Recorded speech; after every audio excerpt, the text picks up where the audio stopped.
Hello, it's Richard Bowser here from Property Investor News. I'm here at the Property Investor Show with Stephen Johnson from Shawbrook Bank. Good morning, Stephen. Hi, Richard. How are you? I'm fine. It's been a good show so far for us. How about yourselves? Yeah, no, very good day yesterday.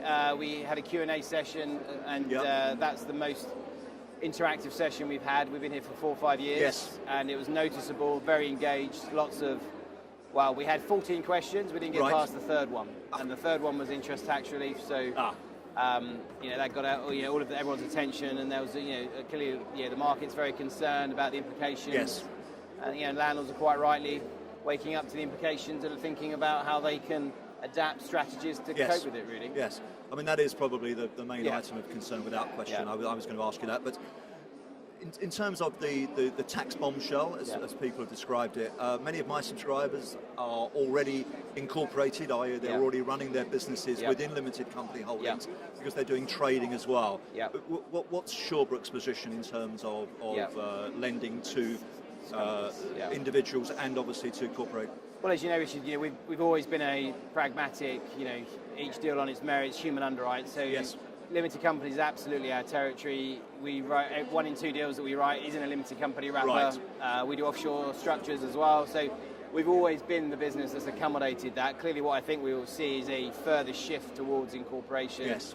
And the benefits to that in terms of sheltering some of the rental income is obvious. Yes. There are other considerations around capital gains and inheritance tax, so it isn't quite as straightforward as that. No. But I think you're going to see undoubtedly a shift to more corporate wrappers, and I think that'll be quite a fundamental change for the market. Yes. And we're very keen to be as thoughtful and as pragmatic as we can be, because I think what you'll also see is, okay, going forward, landlords choosing to buy in companies, but what about the legacy portfolios? Well, yes. And I think you'll see a shift to try to incorporate those in a way that's efficient for stamp duty and capital gains. Indeed, So we're working really hard with a number of advisors to look at those structures and see if we can get comfortable and supportive, because I think a lot of lenders will probably struggle to. Yes. But if we can be pragmatic, then I think it'll be very helpful for landlords, because we understand the realities of life as a landlord, and the cost of stamp duty and CGT are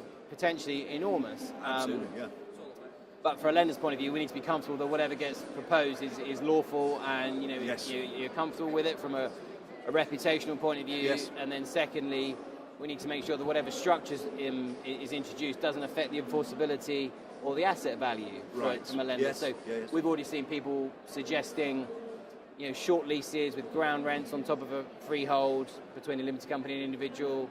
Could we potentially lend to the individual and the limited company? Possibly.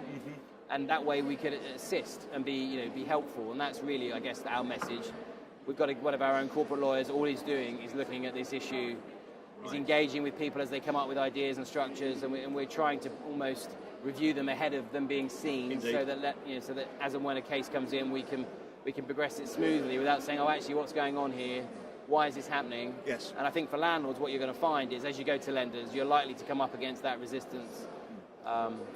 Great. Well, I mean, it sounds to me as if Shawbrook are doing what many property investors and landlords should be doing, and that you're being proactive ahead of what is undoubtedly a significant challenge for the private rented sector. Absolutely. And particularly, obviously, for those people who rely on mortgage lending to fund their portfolio expansion.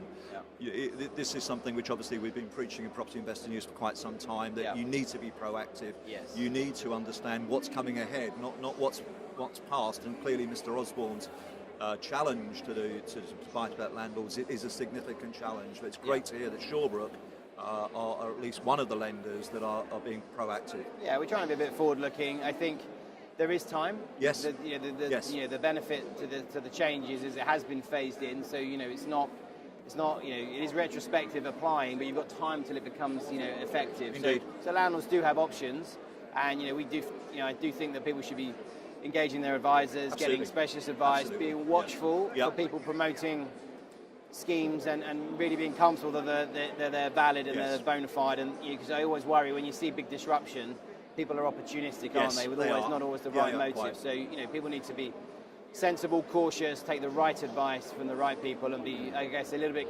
sensitive to any too good to be true schemes, Indeed. I guess, that may emerge. We saw a lot of that in 2008, 2009, when obviously, as you're no doubt aware, the people bringing solutions which appeared at first to be the answer, but which in fact hadn't been thought through correctly. Yes. And then, of course, they had to accept the consequences of that. Yeah. Stephen, thank you very much for your time today. So it's Richard Bowser with Stephen Johnson of Shawbrook Bank at the Property Investor Show at London's Excel. Thank you. Thanks, Richard. Thank you.